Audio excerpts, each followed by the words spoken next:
Sediento de ti, la palabra, fuente de vida. Reflexiones diarias del Evangelio con el sacerdote Tony Díaz. Este programa es patrocinado por los misioneros claretianos de la provincia de los Estados Unidos y Canadá. Iniciamos.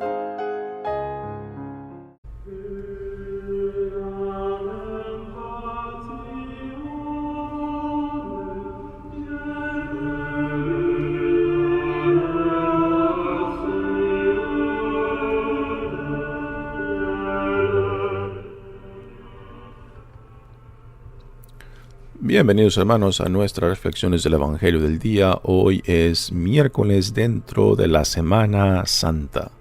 Miércoles dentro de la Semana Santa. El Evangelio de hoy viene de Mateos capítulo 26 versículos 14 al 21. En aquel tiempo uno de los 12, llamado Judas Iscariote, fue a ver a los sumos sacerdotes y les dijo: ¿Cuánto me dan si les entrego a Jesús? Ellos quedaron en darle 30 monedas de plata, y desde ese momento andaba buscando una oportunidad para entregárselo. El primer día de la fiesta de los panes ácimos, los discípulos se acercaron a Jesús y le preguntaron: ¿Dónde quieres que te preparemos la cena de Pascua? Él respondió: Vayan a la ciudad, a casa de fulano, y díganle: el maestro dice, mi hora está ya cerca. Voy a celebrar la Pascua con mis discípulos en tu casa. Ellos hicieron lo que Jesús les había ordenado y prepararon la cena de Pascua. Al atardecer se sentó a la mesa con los 12 y mientras cenaban les dijo: Yo les aseguro que uno de ustedes va a entregarme. Ellos se pusieron muy tristes y comenzaron a preguntarle uno por uno: ¿Acaso soy yo, Señor? Él respondió: El que moja su pan en el mismo plato que yo, ese va a entregarme. Porque el Hijo del Hombre va a morir, como está escrito de él, pero ay de aquel por quien el Hijo del Hombre va a ser entregado. Más le valiera a ese hombre no haber nacido. Entonces preguntó Judas, el que lo iba a entregar: ¿Acaso soy yo, maestro? Jesús le respondió: Tú lo has dicho. Palabra del Señor. Muy bien, tenemos ahora en el Evangelio de hoy la versión de Mateos del Evangelio que escuchamos ayer de Juan. Y aquí el evangelista Mateo pone mucha más malicia en la acción de Judas, que en el Evangelio de Juan no necesariamente se manifiesta esta malicia de Judas, el por qué va a hablar con los líderes del Sanedrín en Jerusalén. El evangelista Mateo definitivamente le pone más malicia a esta acción de Jesús, de que Judas va a hablar con los del Sanedrín para entregárselos, ¿no? Uno se podría preguntar, bueno, si Jesús siendo Dios, sabiendo el corazón, la luz o la oscuridad en los corazones de aquellos que venían a él, ¿por qué no se rodeó de mejores personas? ¿Por qué no se rodeó de mejores discípulos? ¿No? ¿Por qué escogió a un Iscariote sabiendo de que a últimas lo iba a entregar? ¿No? Yo creo que es una pregunta muy lógica y muy humana, ¿no? ¿Por qué Jesús, siendo Dios y teniendo la capacidad de leer los corazones de la gente que venía a él, ¿por qué no escogió, por qué no se rodeó de discípulos más preparados, más dispuestos, más fieles, con pies más sentados en la tierra que a estos hombres débiles con pies de barro, ¿no? Y pues aunque es una pregunta muy lógica y muy humana, yo creo que la respuesta es muy sencilla, ¿no? Dios viene en Jesucristo para hacerse uno con nosotros tal y como estamos, tal y como somos, ¿no?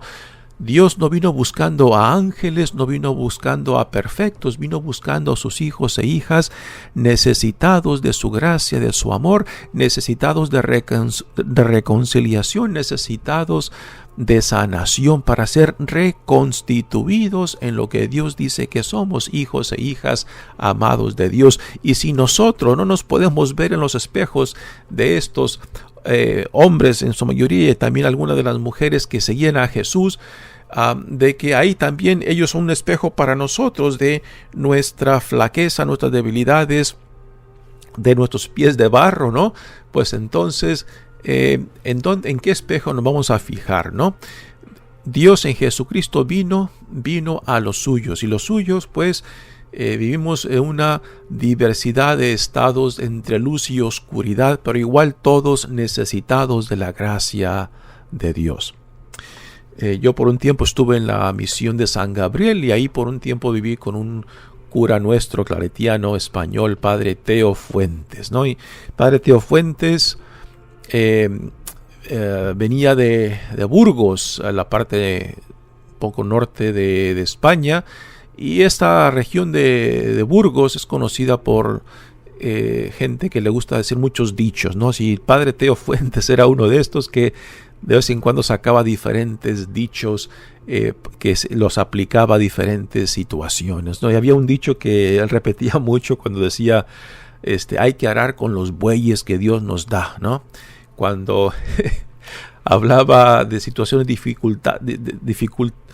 dificultosas con gente que quería ayudar y no se dejaban ayudar, ¿no? Y decía, y es cuando él sacaba el dicho pues, hay que arar con los bueyes que Dios nos da. Pero cuando uno dice este dicho, uno casi siempre se pone en el lugar del que va con los bueyes arando, ¿no? Uno se imagina una yunta de bueyes, y el que después el cultivador, el que va el de mando de los bueyes detrás de los bueyes, ¿verdad? Y casi siempre cuando se dice este dicho es porque el que lo dice se ve en la imagen del que lleva los bueyes, ¿no? Pero la realidad es de que a veces somos el que lleva los bueyes y a veces somos uno de los bueyes. Y esto yo creo que si no lo reconocemos, entonces no estamos siendo muy honestos, ¿no?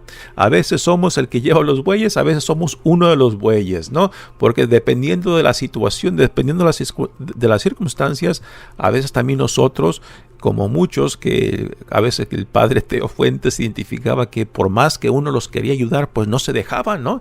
Y a veces así somos también nosotros, que por más que otros nos quieran ayudar o guiar, orientar, no nos dejamos, quizás por nuestro propio orgullo, quizás por nuestra propia cerrazón o simplemente dureza de corazón, ¿no? Así que, aunque este dicho de mi querido Padre Teo Fuentes no tenga sentidos en algunas circunstancias, pues a veces somos el que lleva los bueyes y a veces somos uno de los bueyes. Y esto hay que decirlo con humildad, porque a veces también somos así, ¿no? Duros de corazón, duros de cabeza, que no nos dejamos aun cuando necesitamos la ayuda. Y aquí podemos aplicar este dicho a Jesús, ¿no? Pues Jesús, como el Padre Teo decía, no, pues a ver qué hago con esta yunta de bueyes que Dios me ha dado, ¿no? Con el grupo de discípulos que él escogió, que no era la crema innata de lo que había en su tierra de Jerusalén, en la región de Galilea, donde Jesús empieza, ¿no? Y que pues hizo de lo mejor que tenía con lo que Dios le había acercado, ¿no? Y que entre ellos había de todos, ¿no? Pues aquí, según como nos pinta Mateos a Judas, pues un Judas con malicia, ¿no? No tanto el Judas de Juan, que tiene un corte un poco diferente, pero definitivamente aquí el Judas Iscariote de Mateos es un Judas con malicia. Después tenemos a Pedro, impulsivo, con buenas intenciones, pero que cada rato se mete el pie en la boca, ¿no? Porque habla antes de pensar. Después tenemos a los hermanos Juan y Santiago, que Marcos, el evangelista Marcos, los llama a los hijos del trueno, ¿no? Porque son también apasionados, ¿no? Y que se encienden tan fácilmente y que no pensando las consecuencias de lo que lo dicen, ¿no? tienen la capacidad de crear situaciones de violencia, ¿no?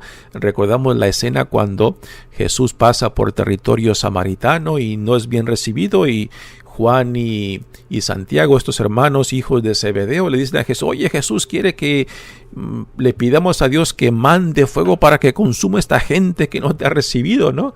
Y Jesús los calla y les pone un alto, ¿no? Ahí vemos esta imagen de estos hermanos apasionados, que también con esa pasión, para bien y para mal, tenían un gran potencial de causar violencia, ¿no?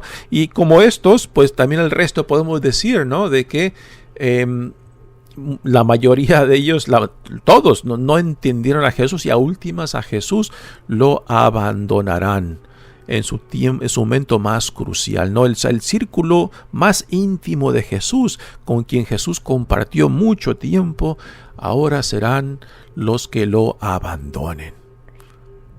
Y Pedro entre ellos, el primero entre iguales, pues también negará que lo conoce, ¿no?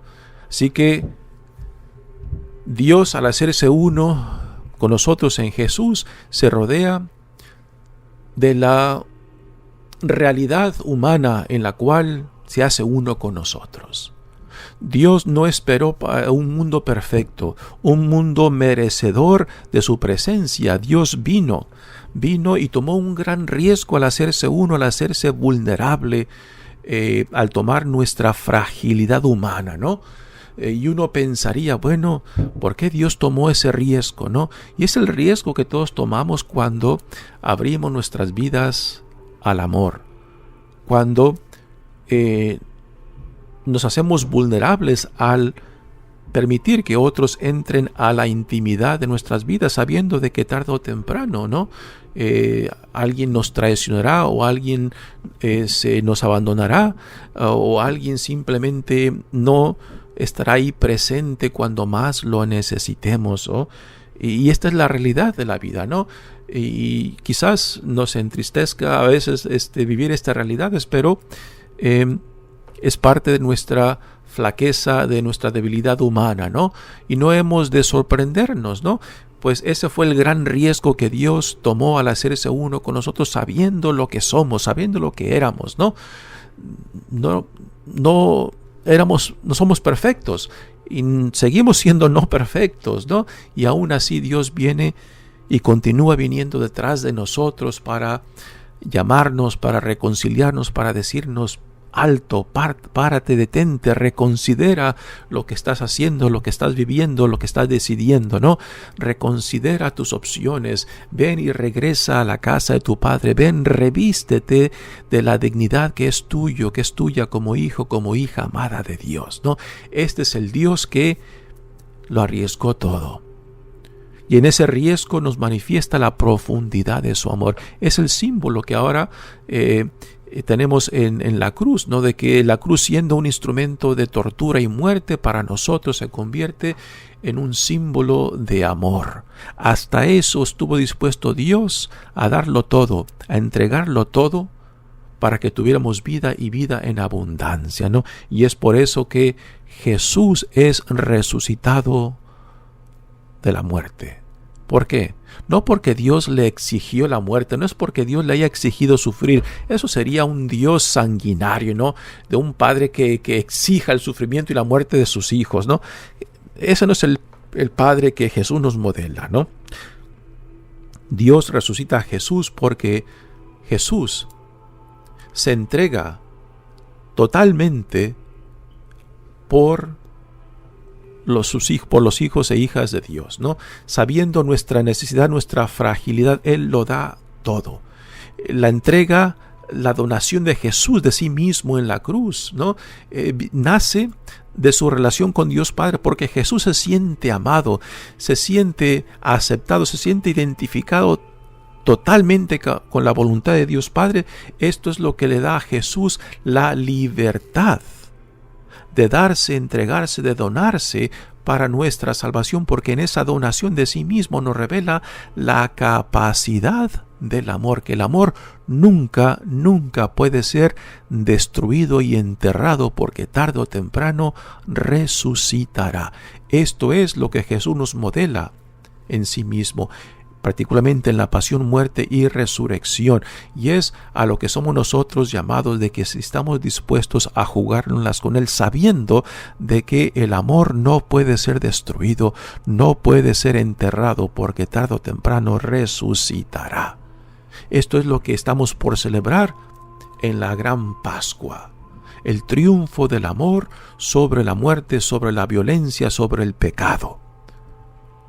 Y después esto nos confronta preguntándonos, ¿qué dices? ¿Te las juegas conmigo? ¿Estás dispuesto a seguirme aún sabiendo las consecuencias de la fidelidad, del amor, de la compasión, de la misericordia y la justicia de Dios?